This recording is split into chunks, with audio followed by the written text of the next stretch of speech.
to this Alabama adventure. Today I have a lot to tell you. It's kind of going to be a little funny story. I hope you'll enjoy it. What it's going to be about is when there was a bank over in Rock Mills, Alabama. Rock Mills is between Roanoke and the Georgia line, where it's just a little small town that used to have a pretty good size cotton manufacturing mill. I was trying to think of the right word there. The building's still there. It's been used for something else lately. Another business was in there a while back. I think it's gone now because it didn't look like it was open whenever I went over there yesterday. And that's what I want to tell you about the video a little bit before we get started. Yesterday I went over there and the sun was bearing down. It was a beautiful winter day here in Alabama. But it may be in some of the video that I shot. I'm really not sure. A lot of chemtrails were being put out yesterday. And you know, here in Alabama, when they put a chemtrail out and the sky clouds up, begins to cloud up as much as they put out yesterday anyway. Within about 24 hours, we have rain, and now that's what it's doing today. I was over there yesterday, and I videoed and had some running around to do. Went through some places that I wasn't really familiar with. It was old places that I used to go through, and went by an old girlfriend's house over there, and we'll talk about her in just a few minutes on into the video. But I didn't stop. She's married now.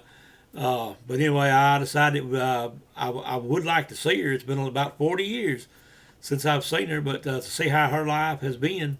But I sure wasn't going to stop. But anyway, let's get on to what we're going to be talking about. What we're going to be talking about is in about 1973, there was a bank in Rock Mills. It was South Trust Rock Mills branch.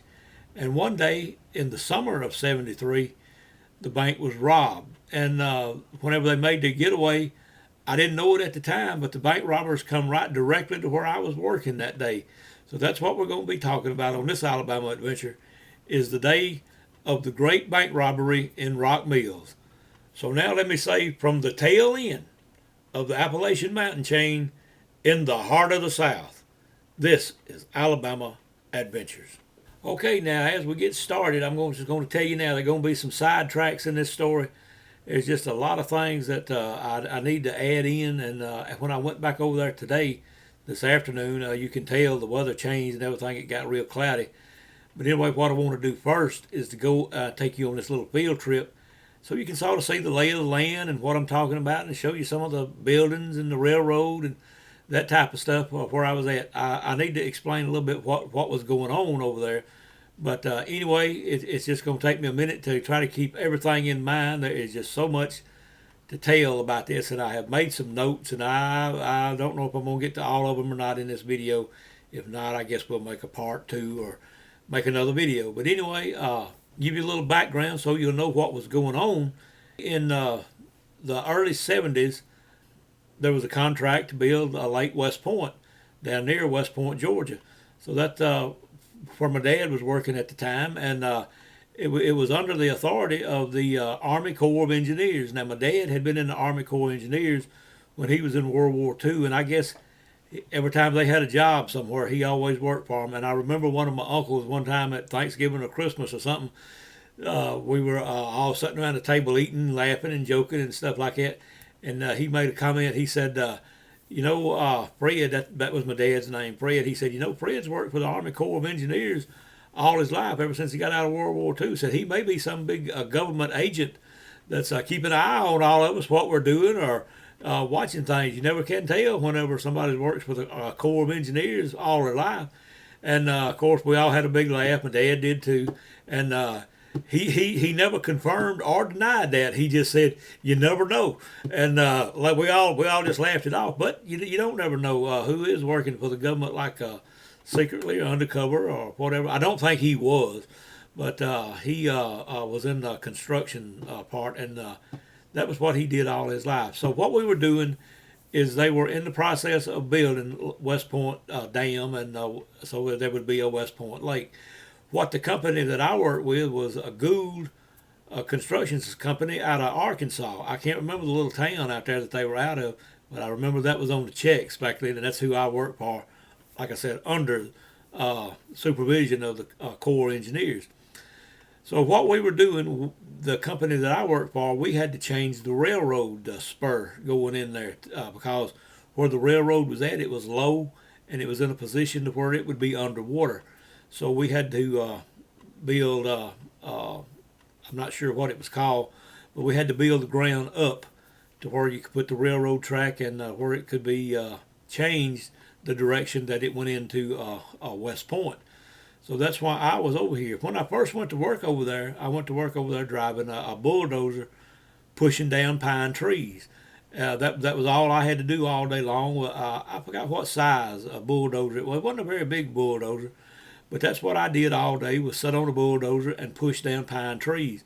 And they were trying to get this land cleared and the wood out of there if anybody wanted it, because it would be underwater pretty soon, that they just gave the pulpwood away. Anybody that was in the pulpwood business, had a pulpwood truck or a chainsaw, could come over and get this wood absolutely free, and then you could carry it to the wood yard and sell it. A lot of people made a lot of money doing that over there.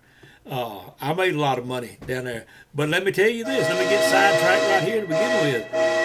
In 1973, I drove heavy equipment, the bulldozer. I also flagged traffic some, which is what I was doing that day. After the Corps engineers said we had to have a flagman out there. I'd been working there for about a month, and the Corps engineers come through there one day, and nobody was flagging traffic. And they told our supervisor that someone had to be posted on this county road where the tractors were coming in and out of this dirt pit. We were moving dirt at the time down there. And so anyway, I was the last man hired, and so that's what I had to do for about a couple of months, which was a whole lot better than riding a bulldozer all day. Anyway, pushed down a lot of trees in there, right up on a lot of rattlesnakes, saw a lot of wildlife while we were in there pushing down, and really destroying these forests over there. But I didn't think too much about it at the time. But anyway, I think a lot about the forests now that are destroyed. But West Point Lake is a big recreational lake, and that was something that the people needed. There's a lot of fishing, a lot of bass tournaments go on over there, a lot of camping areas. People get out there and ride boats and ski. Just a lot of fun over there. It's just a real nice place, West Point Lake is. They have a lot of parks over there. This particular place that I was at was going to be a park, but because something come up, they had to have some dirt somewhere. So they decided to take all the dirt that was in Holiday Park, was what it was going to be called, because some holidays owned that land, and they owned a little store right up the road where I ate lunch at, and you'll see that in just a minute. I want to tell you about all of that. That was a lot of fun. And anyway, that's what we were doing, is taking the dirt out of what we call the dirt pit. Was originally Holiday Park. I think there's a Holiday Park over there somewhere now that they changed the name and moved Holiday Park. But anyway, that's what I was doing that day. Was standing out there flagging traffic. But anyway, right now, let's take a little field trip over to Rock Mills. I'll show you the bank.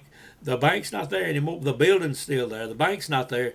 Somebody else owns it. Either a house or a business is in it one. And then we'll go on. I'll show you the route that the bank robbers took right directly to me that day. And then we'll take this little field trip and come back, and I'll tell you all about the day the bank was robbed in Rock Mills.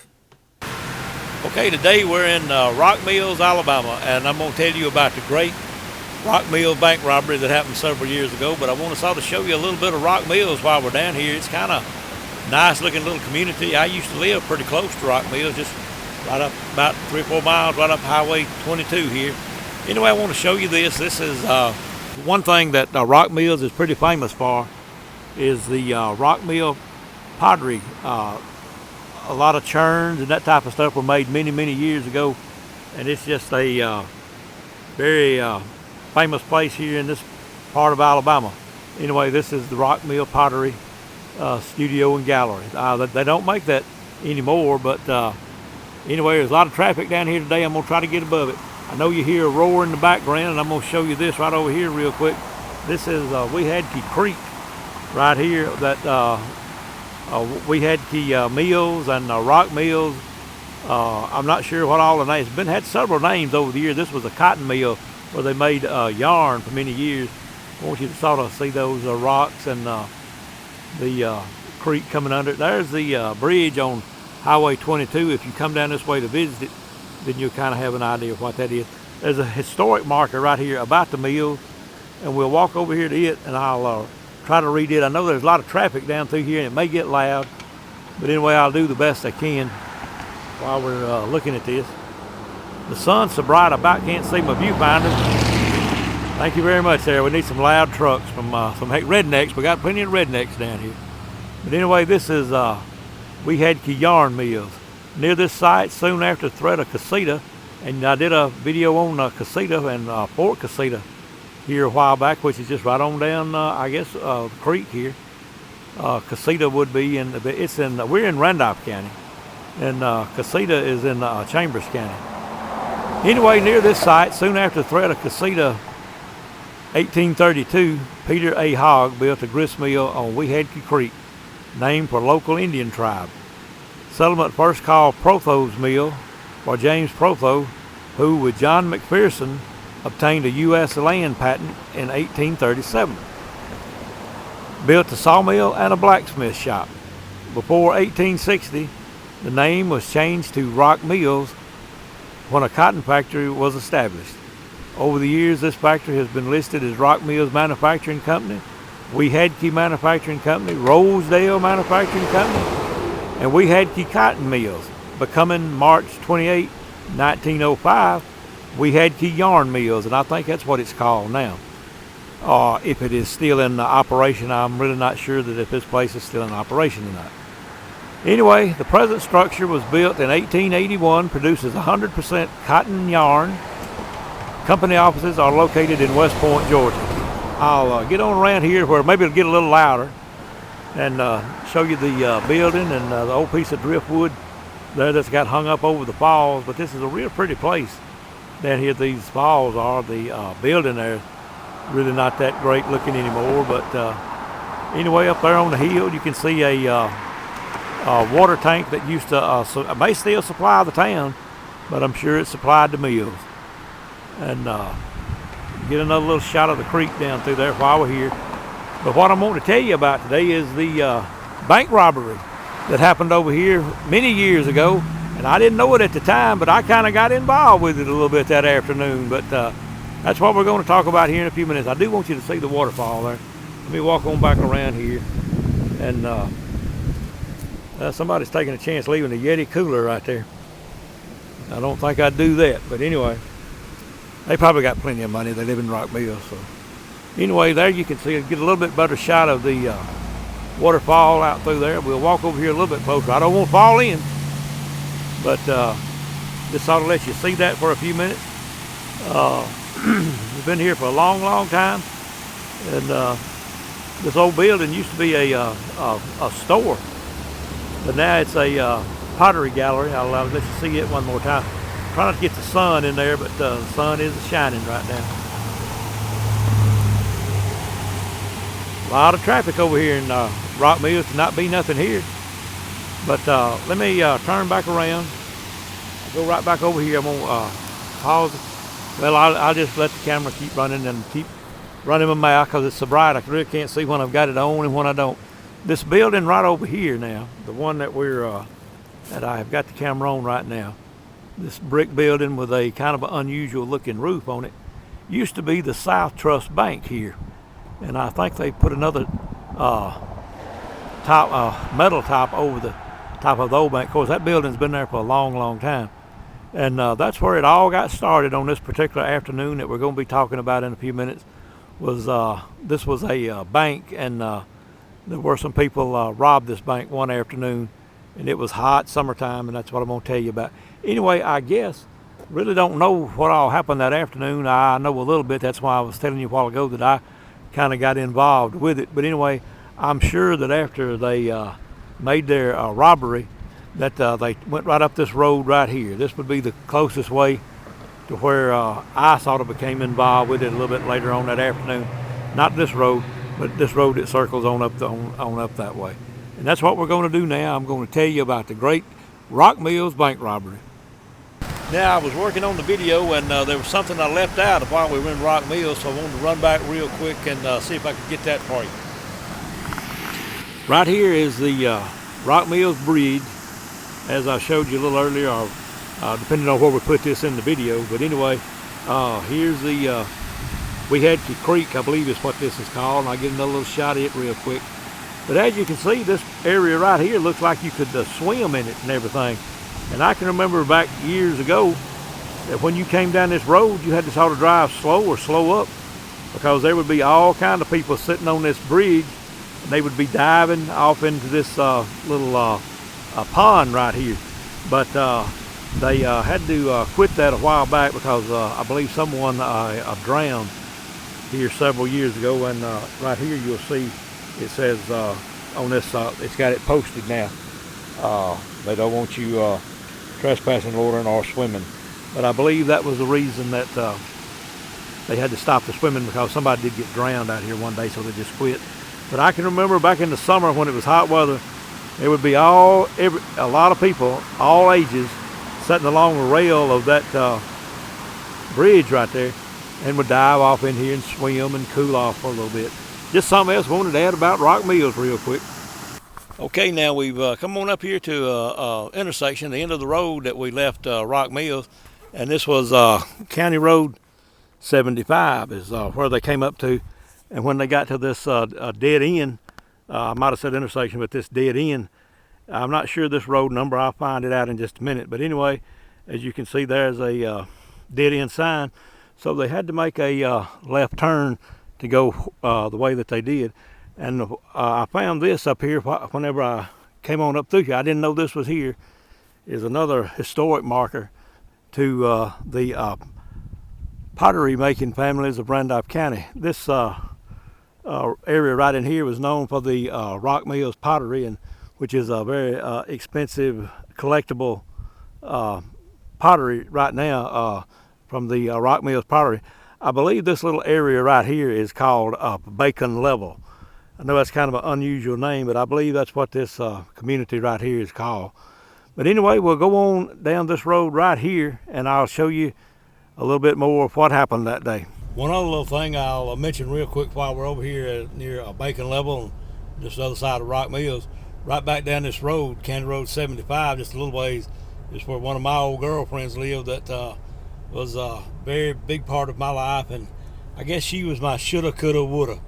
And anyway, I wish I could see her sometime.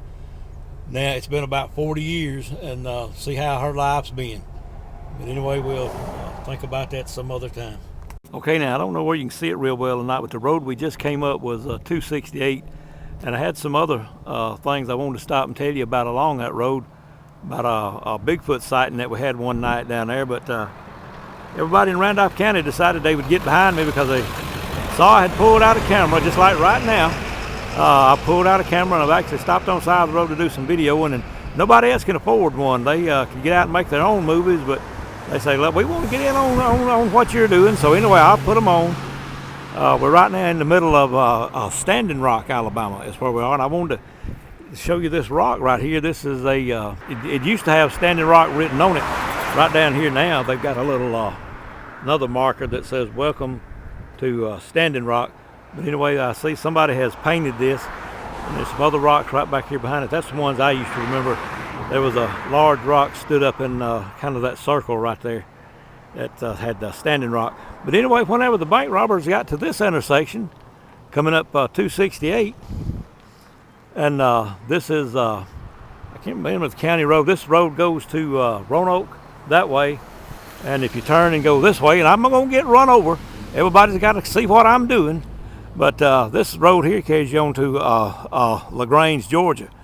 And whenever the bank robbers got right here to this intersection, they did turn left to go down there to where I was at that day. And I'm going to tell you about that as soon as we can get down there, or as soon as I can keep them getting run over. All right, now once the bank robbers reached Standing Rock, they made a left turn on this road. That they had crossed the county lines now. They had come out of Randolph County and were in Chambers County now. So anyway, they turned left on Chambers County 278, and they went down this road just a little ways, and I'll show you a little bit more as we enter where I became involved with the bank robbery that day. Okay, now they came right on down the road, and this road is a little different now. This is 283 Chambers where we're fixing to go down. They had to go down 283, or they did go down 283, because this road here wasn't there in 1973. So anyway, the entrance on the road is a little bit different than what it used to be. But anyway, we'll go down 283 to where I was working that day when the bank robbers came through. Okay, so now we've gotten here to where bank robbers came through that day, and I got involved in a roundabout way with the bank robbery. Anyway, I'm gonna walk down here. We're right here at the railroad. Not sure. I know it's a CSX, but we're here at a railroad crossing, and that's where I worked for the summer of 1973. And I'll tell you how I remember it was 1973 in just a minute.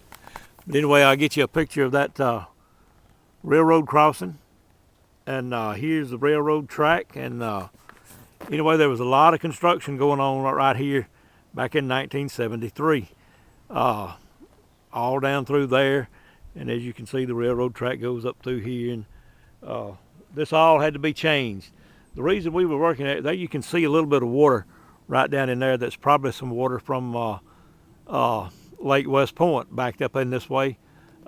Just right on down this road, you turn to the left, you go across the Georgia line, and that's where West Point Lake is located out there. But anyway, this right here, this particular place right here in the road is where I stood most of the time the summer of 73. I wish I was still able to walk down this railroad track a little bit and see how things have changed. I believe you can see a little water right down in there, but that's all backwater. And anyway, there was a lot of construction, a lot of heavy equipment was being coming up and down this road. This road was not paved at that time. It was a dirt road. And I stood here and flagged traffic, would stop the traffic here. So this particular area right down in here was supposed to be Holiday Park, but something came up and they had to have some dirt somewhere. So that's what we were doing at this particular time, was moving a lot of dirt out of where Holiday Park was supposed to be in. And it was these tractors back then that were called pans. I believe the Caterpillar name was a 21, I believe is what they were called. We either called them 21s or pans, just whatever you preferred to call them. And we had about 7 over here, and yeah, there's a lot of water right down there that you can see from Lake West Point backed up this way. I think it's about as far over this way as it goes.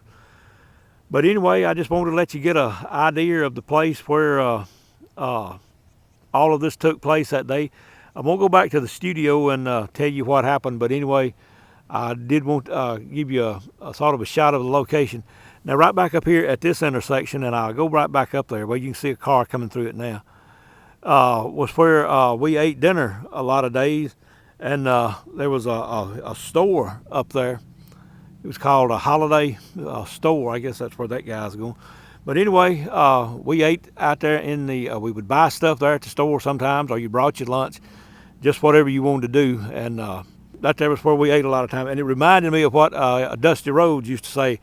He said he had dined with kings and queens and sat in back alleys eating pork and beans. And a lot of days I sat in the shade up there on a propane gas tank and ate dinner up there. Now that I got that truck out of the way, one other thing I wanted to mention while I was here, we were digging down. We were moving a lot of dirt back then, and sometimes on Saturdays or sometimes during the day when I had time and just looking around and that type of stuff, you would find all kind of arrowheads in here. This was a big Indian village in here at one time, and a lot of Indians were in this area, not just in a village here, but in the particular area. And you could walk up and down where they had dug up and were moving a lot of dirt, and I found a lot of arrowheads back then. And I remember one Saturday morning, me and my granddad, that's what I told him. I said, get you to ride over there with me and we'll look for arrowheads. Of course, he enjoyed doing that sometimes too. And that there was what we did. We came over here, and I remember parking up there at that store I was just telling you about. Let me sort of get the camera turned back around a little bit. I remember parking up there at that store, and he and I walked down this road a little ways, and we walked down the railroad track there, and we found a lot of arrowheads. But the game wardens and the Army Corps of Engineers were who I was working for back then. Was the Army Corps of Engineers, not the game warden. But anyway, they didn't want you picking this stuff up. They wanted it all left, and I don't know why that was. If they caught you, they would take them away from you, or never got fined about it or anything. I did get one guy one day did tell me not to be picking them up, but it was supposed to be left here. It was like historical something, but it's just if it wasn't picked up and found where somebody could see it, to me it was just going to be lost. So anyway, whenever I could, I would slip some arrowheads out and still have some of those arrowheads at home. Okay, I'm just going to sit here in the truck just a minute while we're at the old holiday store, and I'm going to get out and video a little bit of it if I can.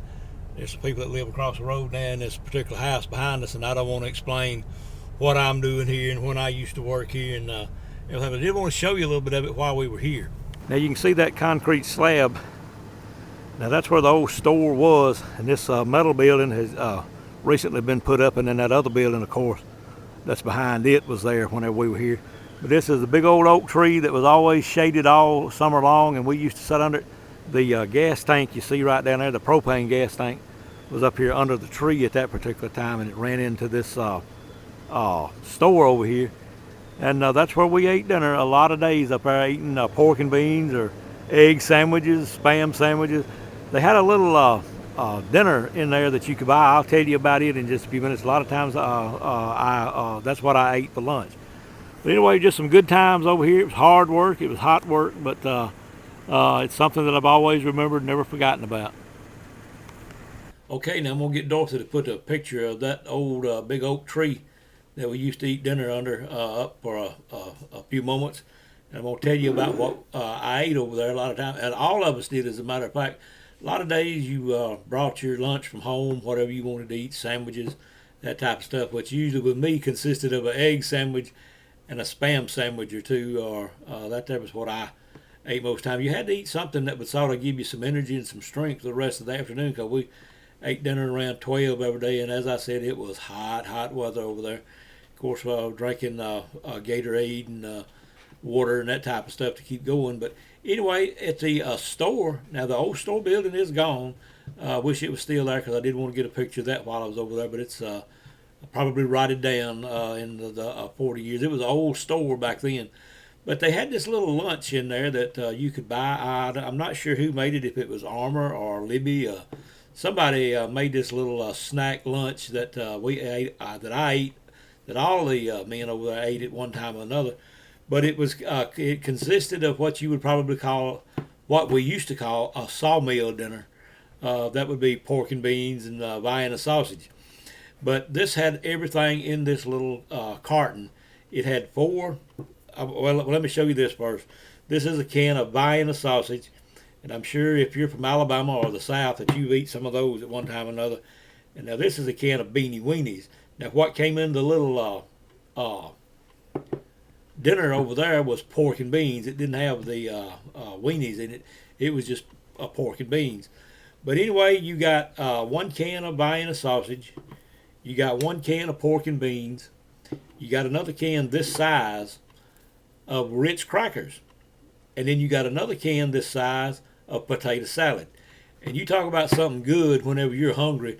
That made a meal over there. Whenever you were hungry, that tasted good. That filled you up. What I would do is I would run up to the store. If there was somebody else that wanted one, I'd get them one too, or whatever. And these 21 tractors were coming by me all day long, just a few seconds apart, hauling this dirt out and coming back in empty to fill up again. So what I would do, me and the one guy, he was a black guy, and I was trying to remember his name. There was another black guy over there that we called a bear. And he was a mean guy. He hadn't been long out of prison out in Arkansas, and he had come to work for this company. And but now once you got to know him and you was friendly to him and nice to him, he was fine. But he didn't take anything off of anybody. He was he sort of had a reputation. But I was trying to think of the other guy's name. I cannot remember the guy's name. But what I would do is go up there, like I said, and get one of these dinners. I would take the Vienna sausage out and the pork and beans out, and there was a place on that 21 next to the motor that you could set stuff in there, and it wasn't built for that. It was just a little compartment there that you could actually set some cans in. And I would let him, or he would make about 2 more rounds to where he had to go empty the dirt and come back. and then you could get these cans out, and that stuff was good and warm. It was just like you put it in a microwave. Of course, we didn't have microwaves back then or anything. I guess you could have set it out in the sunshine. It just took longer to warm up. But a lot of days I went up there and got me and him one of these little packs of lunch food, and I would tear them apart and put the Vienna sausage and the pork and beans on the motor on this 21 that he was driving.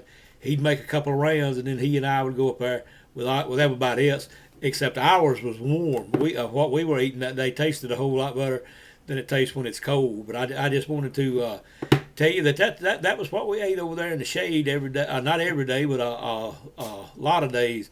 I forgot how much the little dinner cost. Seemed like it was $1.99 or something like that, which that was a pretty good bit back then. But it was well worth it.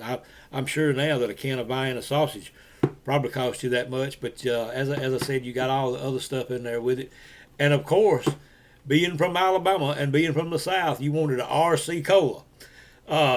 Coca-Cola was fine, and Coca-Cola tasted good.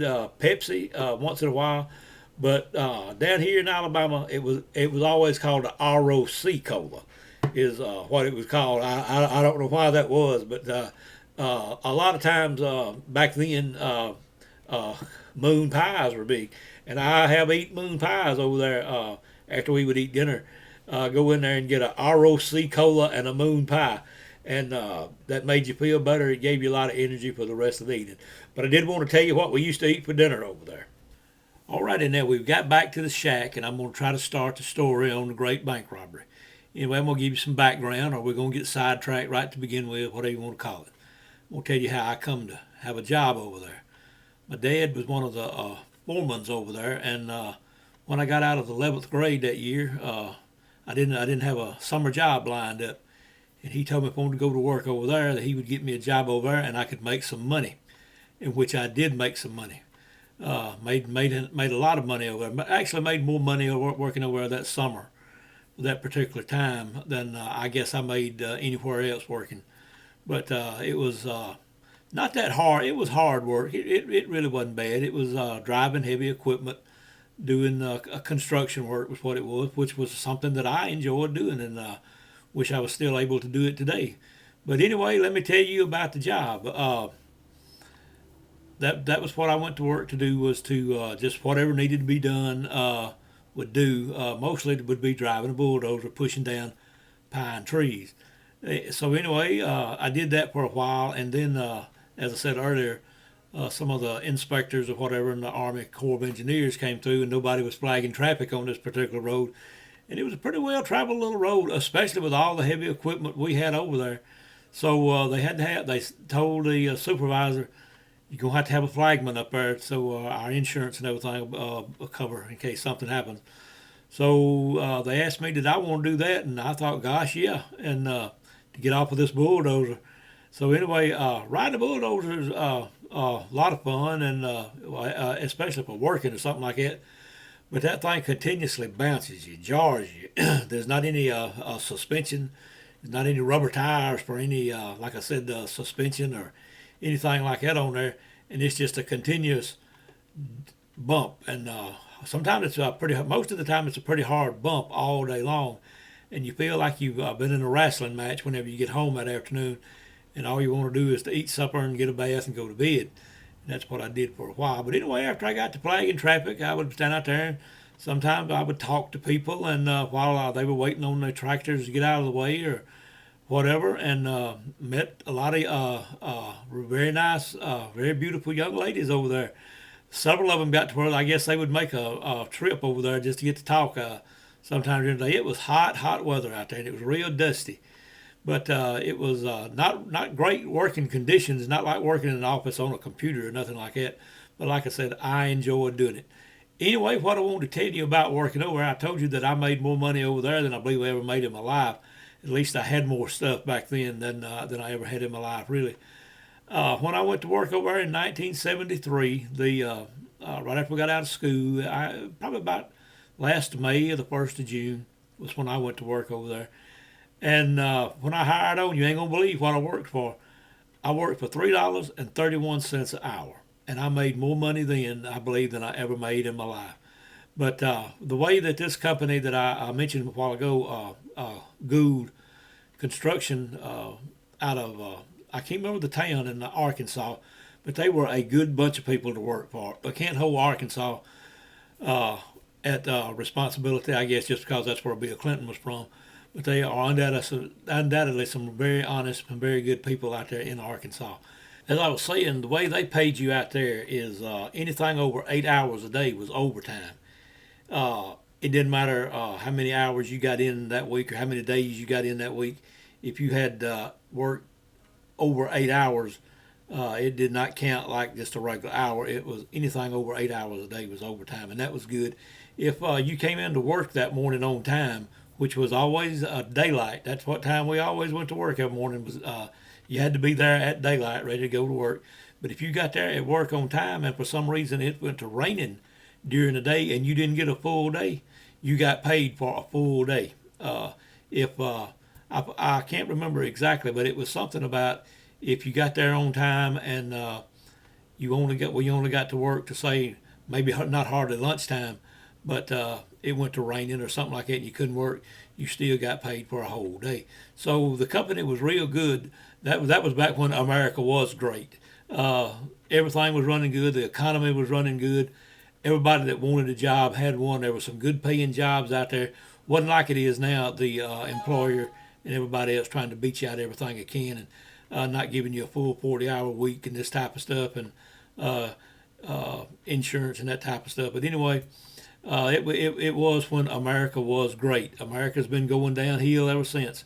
I guess I know a lot of people won't agree with me, but Richard Nixon was the president back then, and I always liked him. I know a lot of people say, "Oh God, no, he come up with Watergate." What the hell is Watergate? Do you really know what Watergate is? All I can remember is every afternoon when I used to go in from working and that type of stuff when Nixon was president. I can't remember the guy's first name. I believe his last name was Anderson. He was some investigative reporter, the first investigative reporter that I ever heard of, and he's who ruined Richard Nixon. I know a lot of you don't like Nixon, but I do. He got us out of Vietnam when nobody else would, and a place that we never should have been to begin with. Now that's my opinion, and I know you're not supposed to have your own opinion on stuff. You're supposed to flow with the crowd right now, but I don't think we should have been in Vietnam, and I'm glad that somebody had grapefruits enough to get us out. Nixon might have continued to be president. I spoke of Bill Clinton earlier, but Nixon might have continued being president had he took a lesson out of Bill Clinton's playbook and neutralized John Anderson. I believe that was his name, John. But I got so tired of every afternoon, that's all you would hear. I got to where I just quit watching the news. He was finding this about Holderman or this guy, I can't remember all of them's name, and testifying in front of the Senate, and I got so tired of that I just quit watching the news. But anyway, let me get on to that. I want to tell you about how much I made over there. Made a lot of money that year. I bought a new car. Not that year. The following year, I bought a new car with money that I had saved back. I tell you what I bought. I bought a 1974 Gran Torino Sport. Sharp car back then. I sure did like that car. Wish I still had that car today. But it began to give me a little bit of trouble after it got, I guess, over about 10 or 12 years old, and I finally sold it. But anyway, that there was a good car. It was a pretty car, fast car. Had everything you could think of on it, and I gave $5,400 brand new for the car. And to me, that's what cars should cost now. No car should cost over about $10,000, and they wouldn't if they would leave off a lot of computer stuff and a lot of unnecessary stuff.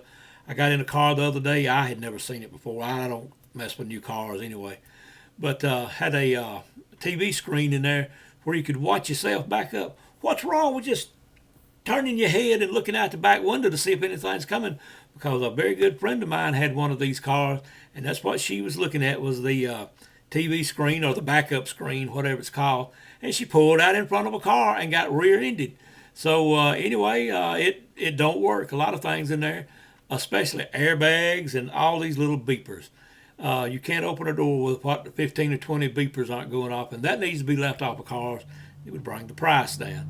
But that's back when America was great and things were simple, and people could actually hold down a job and make money. Now you can't. All your money goes for extras that aren't any count. No, absolutely worthless stuff on cars, airbags and this type of stuff. Airbag may be okay if you get hit head on, but what if you get hit in the door? I know some of them's got airbags on the door, but you take a car running to you about 70, 80 mile an hour, airbag ain't gonna help you out too much, I don't think. Well, let me get on to something else about besides cars and what all's wrong with America, because Donald Trump's making it great again. But anyway, I need to get off and do a video on him sometime, but I'm sure that they wouldn't let me put it on. But I like Donald Trump, try to. He just he's just not holding up all his promises that he made. Seems like he's got other things on his mind now. So now anyway, my dad helped me get the job over there and went to work, and he and I rode together to work every morning in that 67 truck that I've mentioned a few times when I would be doing these videos. And when I started this video, that's what I was trying to remember. When exactly did this happen? And I remember it had to be 1973. And I'm going to tell you why it had to be 1973. Because if you remember, if you're a country music fan, we had that 67 truck, and that's what we did go back and forth to work in every day. When he bought this truck, he bought it in '67, and he gave, I think, about $1,600 or $1,700 for this truck, brand new. But it wasn't loaded with extras. It just had a six-cylinder engine. Didn't come with a radio. Of course, it had a heater and that type of stuff. And I know I'm kind of getting sidetracked and stuff. But I just want to tell you how things were back then that I can remember. He didn't get it with a radio. That way, he got it a little bit cheaper and all this kind of stuff. But anyway, what we did, we went to the junkyard, and we told the guy there that we needed a radio for that particular truck, although it was a brand new truck. And I don't think he had one, or he wanted more than my dad wanted to put in a radio for the truck. But Volkswagen, Volkswagen Bugs back then, the little Beetle, had real good radios. So that's what he and I did. We went down to a junk Volkswagen Beetle and took the radio out of it, and we mounted this radio under the dash. And of course, we had to get us a speaker, and we mounted a speaker under the dash too. But it had a place up there in the dashboard for a speaker. But rather than tearing all that out, we just mounted our speaker next to the radio under there. And this thing would pick up stations all over. It was one of the best radios ever had in a vehicle. It come out of a wrecked Volkswagen Beetle, and we put it in a Ford truck. But anyway, it didn't look just exactly like it came factory because, like I said, we put it under the dash, and it sort of hung down. But that's the way people used to do tape players and everything. You put them under the dash back then. I've seen air conditioners put in cars under the dash. But anyway, that's just how things were back then. And the reason I remember it was 1973. That's what I was going to tell you, and I sort of got sidetracked telling you about the radio, was because Jenny Pruitt, I believe was her name, had just come out with satin sheets. And as we were going to work every morning, we couldn't get 2 or 3 miles from the house. And what the LaGrange radio station, I believe it was WLAG back then. I don't know if it's even still over there or not. But they played this song twice before we could drive from Wadley to West Point, which is about, I don't know, 25, 30 miles. And they would play this song twice. And I just did not ever like that song. But anyway, we had to listen to it twice there on radio because we'd be listening to a little bit of the news and the weather and that type of stuff, see what we had to look forward to that day as far as weather, temperature. Most of the days it was over 100 degrees out there. It was, when I was flagging traffic, it was some hot weather. You had to wear a hard hat.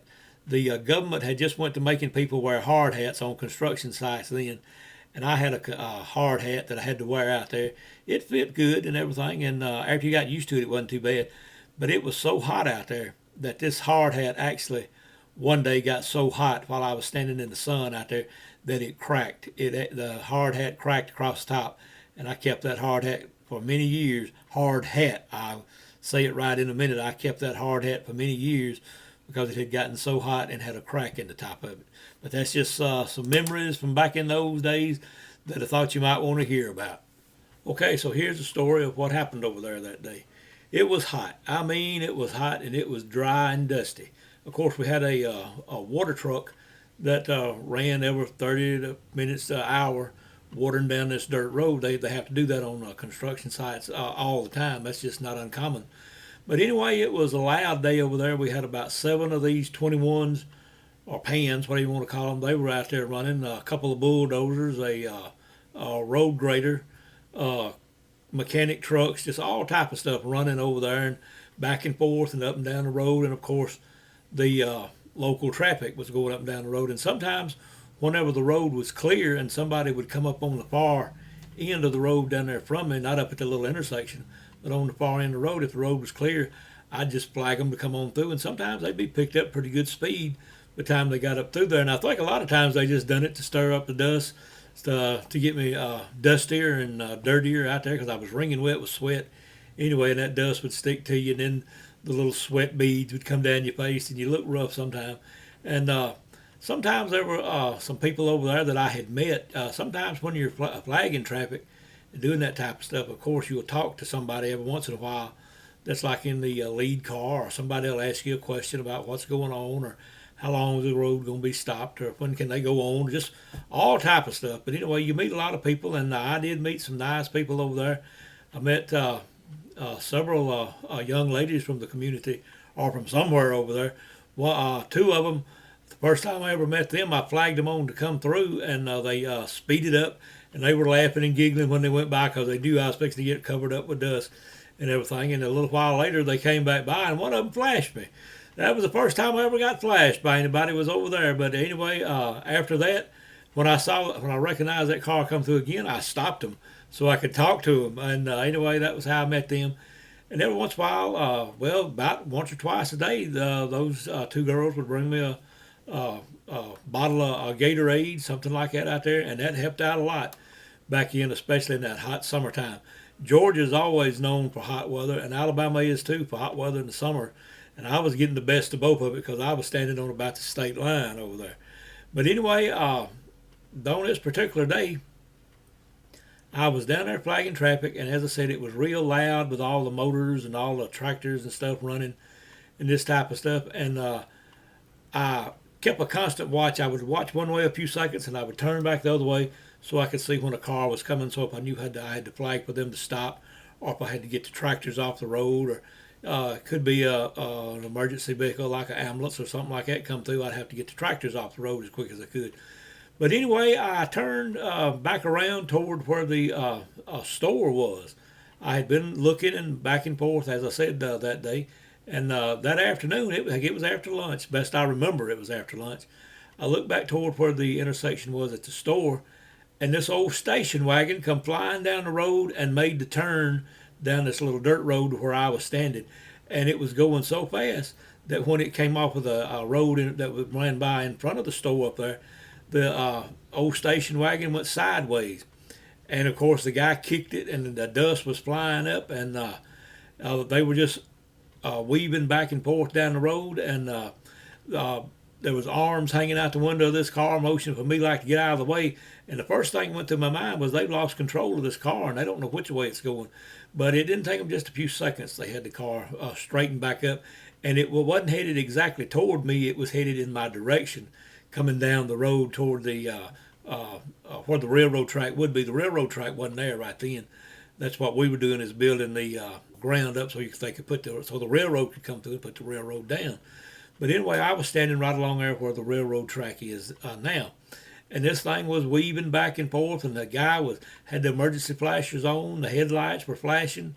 He was blowing the horn, and there was about 3 or 4 arms out the window waving the arms up and down and like to get out of the way and this type of stuff, and which I did. I got out of the way. I didn't know what had happened. I figured somebody was having an emergency. Somebody was sick, heart attack, a snake bite, or had gotten hurt some which way, and maybe they were trying to rush him to LaGrange Hospital. So I turned around immediately and flagged all the heavy equipment off of that road on down through there. And they were all pulling over to the side, and this car flew by me, and there was about 3 or 4 men, or 3 or 4 people. I'm not sure if they were all men or if there were some women or whatever in this car, but I do remember it was an old bronze yellow colored station wagon. It reminded me of a old big Chevrolet, or maybe a Pontiac station wagon. I couldn't tell exactly what it was, but it went by so fast. And as I said, when they went by me, they were blowing the horn, lights were flashing, all this type of stuff. And anyway, they went on out of sight, and I motioned for the tractors to get back on the road after this car went through, and everything just sort of went back to normal as the day would be. Okay, in about, I'm going to say 20 to 30 minutes, I'm looking down the road toward where I have to keep the tractors flagged off the road to where they're turning into the dirt pit. And then I look back up again as I've been doing all day toward the intersection where the store is. And here comes a police car of some kind, the lights flashing, and you really couldn't hear the siren but for all the noise on these tractors and stuff. But as it got closer, coming on down this road from the store to where I was at, you could certainly hear the siren was on.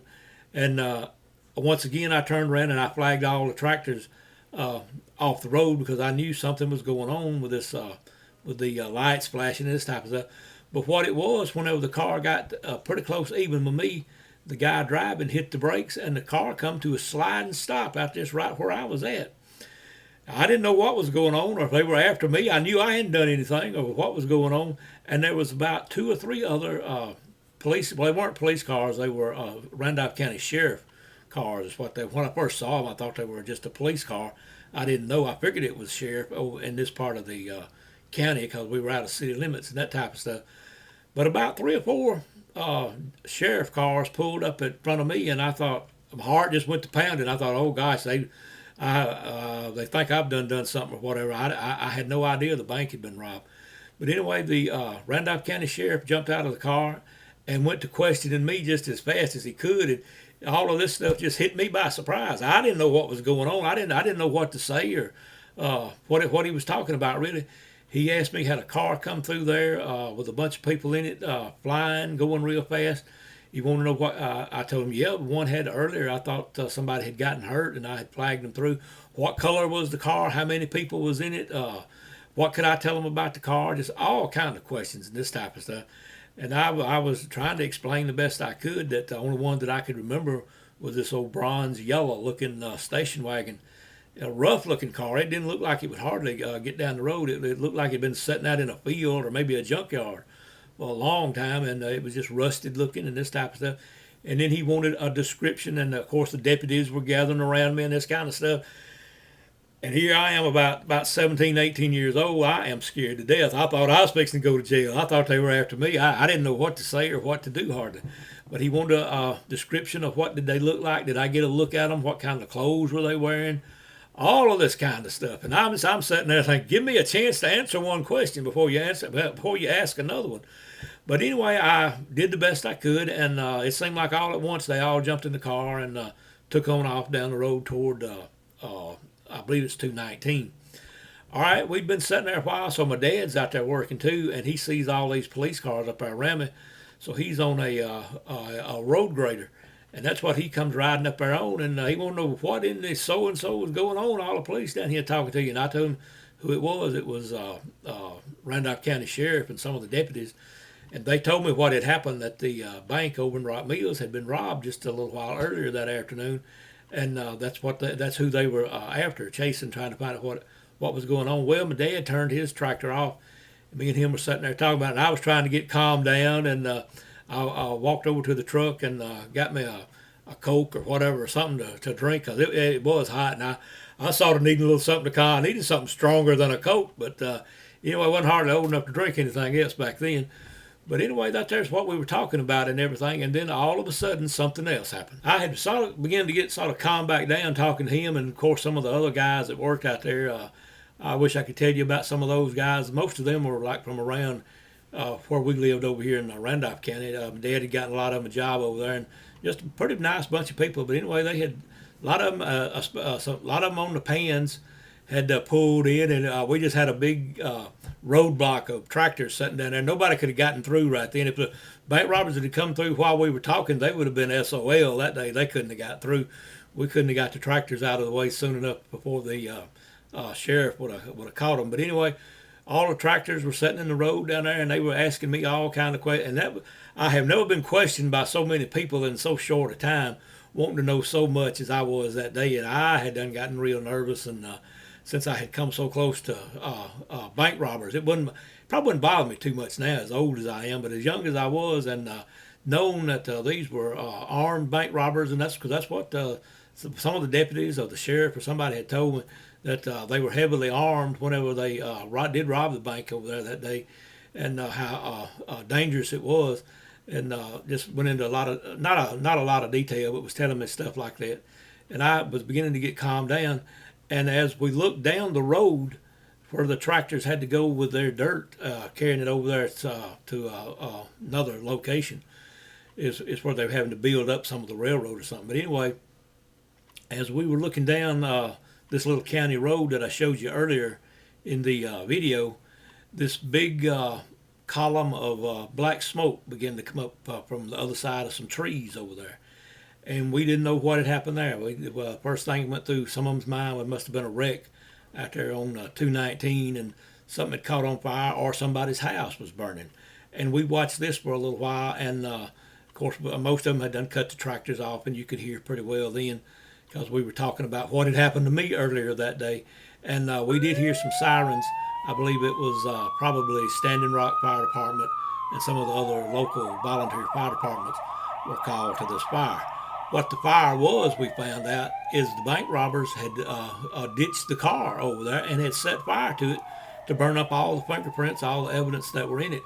And they found out later on that the particular location to where they had burned the car up over on one of the little roads that had been cut through there that we were working on and that type of stuff, they had several people had seen a different car sitting over there all morning, and that's what they did. They had left this car there at some time or another, the day before or the night before.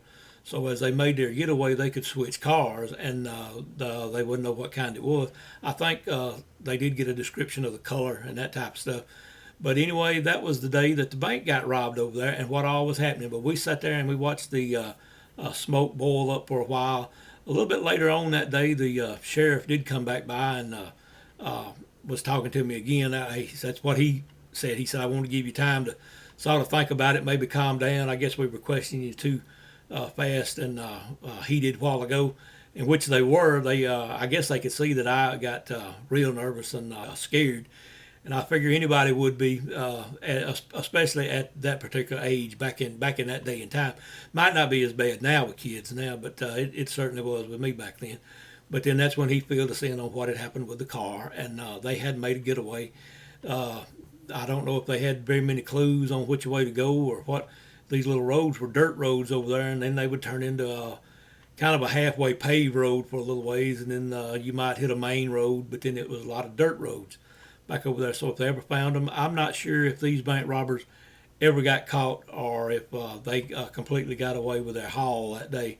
But I know I became part of it, and I was very frightened, very excited, I guess you could call it, for a long time to come. And after that, many days, I thought about that car coming down through there, lights flashing, horn blowing, people waving.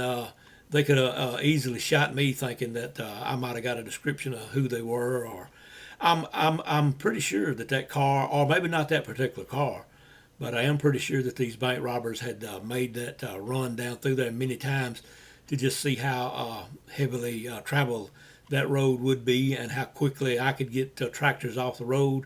Or did I take my time, or did I make all the traffic stop or whatever? But I always tried to keep the traffic flowing. That's one thing about flagmen whenever you do run up on where they are doing road work. These people that they have hired out there flagging traffic and trying to keep the flow of traffic going and everything, they've got a pretty big job out there. As I found out, you would be responsible for a lot of wrecks, maybe people getting killed and that type of stuff. You've got to keep up with what's going on, and you've got to try to do your best job. We didn't have radios. We didn't have one on one end of the road and one on the other like they pretty much do now, to where they can really keep up with things a whole lot better, which is better. But anytime you see a flagman out there in the road, he is risking his life to a point out there, because you never know who's going to come by. You never know who's going to be drunk or high on drugs. They might just run over you, or somebody might just run over you for the heck of it, just so they can say, well, I ran over that flagman up there because he was holding me up or whatever. But it is a pretty stressful job sometimes, keeping the traffic flowing. So anyway, that was what happened today, that the Great Rock Mills bank robbery took place, and I became a part of it. I didn't want to get involved with it, but sometimes you get involved with things that you don't have any choice. But I'm just glad that everything worked out as well as it did. I am glad that I met a lot of people over there when I would be flagging traffic and having to hold them and talking. And there was a lot of nice people over there in that part of Alabama and West Georgia that became good friends over there. That was the way it was that day. And anyway, the two girls that used to bring me Gatorade and that I met over there one day, I'm not sure if they're still around or what. They were a little bit older than I was whenever I was over there. One of them's name was Debbie. One of them was Marie. And if y'all happen to be watching this video, if I didn't thank you enough back then for bringing that stuff by, I sure do appreciate you looking out for me, bringing me a little Gatorade. Or they usually brought it about at least once a day over there, and sometimes twice. And sometimes I'd get them to pull over in the shade up there, and we'd stand there and talk a while. Of course, I had to continue flagging traffic, but it was broke up a lot of afternoons over there that was just extremely hot, dry, and dusty. But it was a good time in my life. It was a very memorable time and everything. And if those two ladies are watching, thank you very much. Something that I have wondered about over the years, and I think about it quite often sometimes. Did I actually know those people that robbed the bank? And if I did, then that's just the way it was. I'm certainly not going to do anything now to try to get you caught. But I have wondered about that a lot of times, because I did talk to a lot of people, especially whenever you're holding up traffic to first car sitting there.